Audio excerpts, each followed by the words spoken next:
अक्सर हम लोग बातों बातों में कुछ ऐसी बातें बोल जाती है तो बड़े महत्वपूर्ण होती है, बड़ी बात होती है, कोई पंचलाइन होती है, लेकिन हम उसको ध्यान नहीं देते हैं, छोड़ देते हैं।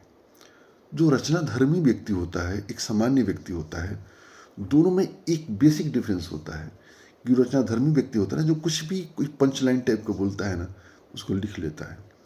आगे चल करके फिर कुछ चीज़ें लाइनें बनती फिर उसके नीचे लिख देता है, और ऐसे धीरे धीरे करते करते करते एक समय बाद एक लंबी रचना हो जाती है। ये मुख्य अंतर होता है। मैं कुछ गीतों के बारे में बताऊंगा जो गीत प्रकाश में कैसे आए। आप सोचेंगे तो आश्चर्य करेंगे। जैसे एक बार हुआ कि एक फिल्म की शूटिंग करके अनु मलिक रात को 2-3 बजे के आसपास आए। अपनी वाइफ से कहा कि सुबह 5 बजे हमें एक शूटिंग में जाना है, हमें जगा देना, और हाँ, जगाना तो चाय बना के जगाना। ये बात उन्होंने कह दिया। सुबह जब 5 बजे हुआ तो उनकी पत्नी ने सोचा कि जगा कर क्यों चाय बनाए, सीधे चाय बनाते हैं फिर जगाते हैं। चाय बनाई और चाय बना करके एक कप में चम्मच ले डाल कर गई, और जहाँ सोए हुए थे ना, वो कानों के पास खड़खड़ाने लगे। अनु मलिक जगे, उनके दिमाग में तत्काल एक गाना याद आया, एक गर्म चाय की प्याली हो, कोई इसे पिलाने वाली हो। एक महत्वपूर्ण गाना बन गया। उसी तरह से एक और लाइनें हैं।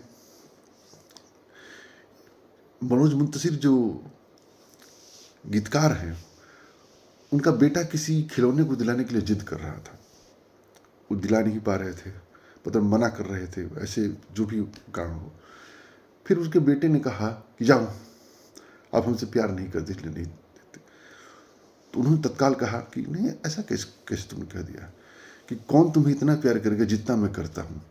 इन्होंने बोलने को तो बोल दिया, क्या ध्यान है, अरे मैंने क्या लाइनें बोल दी है। फिर उन्होंने जाकर के उसको लिखा कि कौन तुम्हें इतना प्यार करेगा जितना मैं करता हूँ। फिर आगे चल करके यही जो एक धोनी वाली जो फिल्म थी, उसमें बहुत हिट गाना साबित हुआ। इस तरह से और भी बहुत सारी घटनाएं हैं।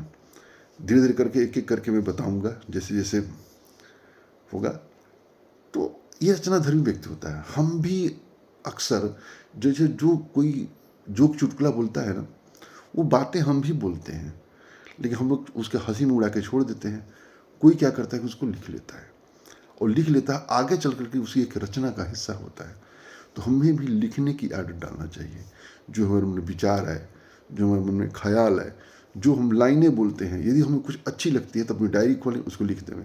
फिर आगे चल के फिर कुछ बोलते हैं, खुद की उसको लिख दें। एक समय बाद एक बहुत बड़ी रचना हो जाएगी। अपनी रचना धर्मिता कायम रखिए। जय हिंद, जय भारत।